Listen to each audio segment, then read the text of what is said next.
तो आप सभी का एक बार फिर से स्वागत है हमारे YouTube चैनल स्टडी अड्डा पर। तो आज हम लोग इस वीडियो में महत्वपूर्ण top 20 current affairs questions discuss करेंगे हिंदी में। तो आइए शुरुआत करते हैं पहले प्रश्न के साथ। किस बैंक ने किसानों के लिए ई किसान धन ऐप लॉन्च किया है?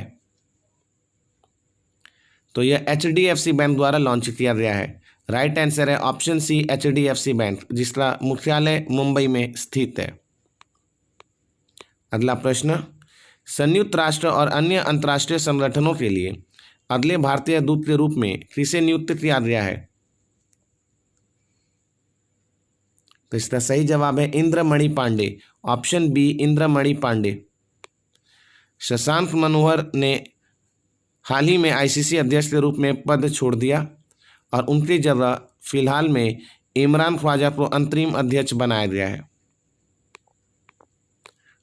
अगला प्रश्न, किस राज्य ने मेजर जनरल, यह राज्य नहीं होगा, देश होगा, कंट्री होगा, किस देश ने मेजर जनरल नीरज जौहर को पहले महिला लेफ्टिनेंट जनरल के रूप में नियुक्त किया है? तो उस देश का नाम आपको बताना है। तो इसका सही जवाब है पाकिस्तान, ऑप्शन ए पाकिस्तान। अगला प्रश्न, किस राज्य ने अपने ड्रीम प्रोजेक्ट की शुरुआत रिटर्निंग एक्सपैट्स के उद्देश्य से की है? तो यह राज्य है केरला, ऑप्शन ए केरला, जिसके मुख्यमंत्री है पिनरई विजयन CPIM के। And do you no 2020 doctor दिवस के लिए थीम था कोविड-19 की मृत्यु दर कम करना। अगला प्रश्न, श्रीकांत माधव वैद्य किस कंपनी के नए अध्यक्ष बने हैं? तो वे इंडियन ऑयल कॉरपोरेशन के नए अध्यक्ष बने हैं। Shrikant Madhav Vaidya, Indian oil corporation, option B सही जवाब है। और वह Ratnagiri refinery and petrochemicals limited के प्रमुख के रूप में भी कार्यभार संभालेंगे। अगला प्रश्न, केंद्रीय फिल्म प्रमाणन बोर्ड CBFC के नए CEO कौन बनाए गए हैं? तो इसका सही जवाब है रविंदर भाकर, ऑप्शन सी रविंदर भाकर। और आपको मालूम होना चाहिए CBFC केंद्रीय फिल्म प्रमाणन बोर्ड के वर्तमान अध्यक्ष हैं प्रसून जोशी। बहुत इंपॉर्टेंट है, CBFC के अध्यक्ष है प्रसून जोशी। अगला प्रश्न, विजडन द्वारा किस भारतीय खिलाड़ी को भारत का 21वीं सदी का सबसे मूल्यवान खिलाड़ी कहा गया है? तो इसका राइट आंसर है भारतीय allrounder Ravindra Jadeja, option D Ravindra Jadeja. Muthiah Muralidaran को विजडन द्वारा 21वीं सदी के सबसे मूल्यवान टेस्ट खिलाड़ी के रूप में नामित किया गया है और साथ ही में राहुल द्रविड़ को भारत के सबसे महान टेस्ट बल्लेबाज के रूप में भी नामित किया गया है। अगला प्रश्न, ड्रग डिस्कवरी हैकाथन 2020 किसने शुरू किया? तो यह लॉन्च किया गया है रमेश पोखरियाल निशंक और डॉक्टर हर्षवर्धन द्वारा। ऑप्शन डी दोनों ही राइट है, ऑप्शन ए और बी, रमेश पोखरियाल निशंक और डॉक्टर हर्षवर्धन द्वारा ड्रग डिस्कवरी हैकाथन 2020 शुरू किया गया। हैकाथन एक नए मॉडल की स्थापना करके भारत में दवा की खोज प्रक्रिया को तेज करने में मदद करेगा। अगला प्रश्न, 17 दिन पेड़ लगाओ पर्यावरण बचाओ अभियान की सरकार की एक पहल है? तो यह दिल्ली सरकार की योजना है, ऑप्शन सी दिल्ली इसका सही जवाब है। और आपको मालूम होना चाहिए वन महोत्सव जो अभी चल रहा है पहले हफ्ते जुलाई के, इसकी शुरुआत 1950 में भारत के पूर्व कृषि मंत्री TM मुंशी द्वारा की गई थी। अगला प्रश्न, हाल ही में केंद्रीय सरकार ने घोषणा की है कि वह किस पूर्व प्रधानमंत्री के सम्मान में स्मारक डाक टिकट जारी करेंगे? तो इसका राइट आंसर है पूर्व प्रधानमंत्री PV Narasimha Rao, option C PV Narasimha Rao. ये बहुत इंपॉर्टेंट प्रश्न है एग्जाम पॉइंट ऑफ व्यू से।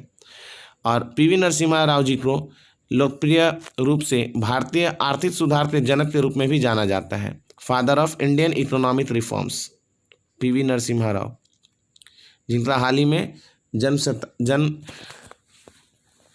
जन्मोत्सव भी था। अगला प्रश्न, भारतीय स्टाम्प अधिनियम मूल रूप से किस वर्ष में अधिनियमित किया गया? तो इसका राइट आंसर है 1899, ऑप्शन बी 1899। हाल ही में भारत सरकार ने 1 जुलाई 2020 से सुरक्षा बाजार साधन पर स्टाम्प ड्यूटी लागू करने के लिए भारतीय स्टाम्प अधिनियम और नियमों में संशोधन किया था। अगला प्रश्न, केंद्र सरकार ने किस राज्य के पूरे क्षेत्र को 6 महीने के लिए आसान क्षेत्र घोषित किया अफ्स्पा अधिनियम 1958 के तहत? तो इसका सही जवाब होगा नागालैंड, ऑप्शन सी नागालैंड।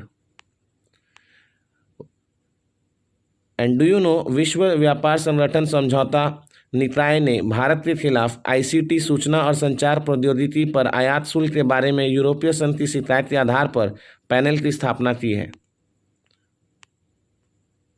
अगला प्रश्न, किस देश ने 50 संयुक्त उद्यम कंपनी रसोई गैस का कारोबार के गठन के लिए भारत के साथ एक समझौते पर हस्ताक्षर किए हैं? तो इसका सही जवाब होगा बांग्लादेश, ऑप्शन डी बांग्लादेश। आपको मालूम होना चाहिए बांग्लादेश की प्रधानमंत्री है शेख हसीना। और हाल ही में नीति आयोग ने रॉकी माउंटेन इंस्टीट्यूट आरएमआई के साथ एक रिपोर्ट शीर्षक टुवार्ड्स ए क्लीन इकोनॉमी भी जारी किया है। ये भी आपको मालूम होना चाहिए, नीति आयोग के साथ। अगला प्रश्न, दुनिया भर में कितने लोगों को गरीब के रूप में वर्गीकृत किया गया है पूरे दुनिया में? तो इसका सही जवाब है 2.1 बिलियन, ऑप्शन ए 2.1 बिलियन। तो इतने लोग अभी विश्व में गरीब के रूप में चिन्हित किए गए हैं। भारत हाल ही में यूएन के अलायंस फॉर पॉवर्टी उन्मूलन इरेडिकेशन जिसको कहते हैं का संस्थापक सदस्य बन गया है। अगला प्रश्न, प्रथम अफ्रीकी देश का नाम बताइए जो वनों की कटाई से उत्सर्जन कम करने के लिए रेड प्लस परिणाम UNFCCC को प्रस्तुत किया है? तो इसका राइट आंसर है युगांडा, ऑप्शन डी युगांडा।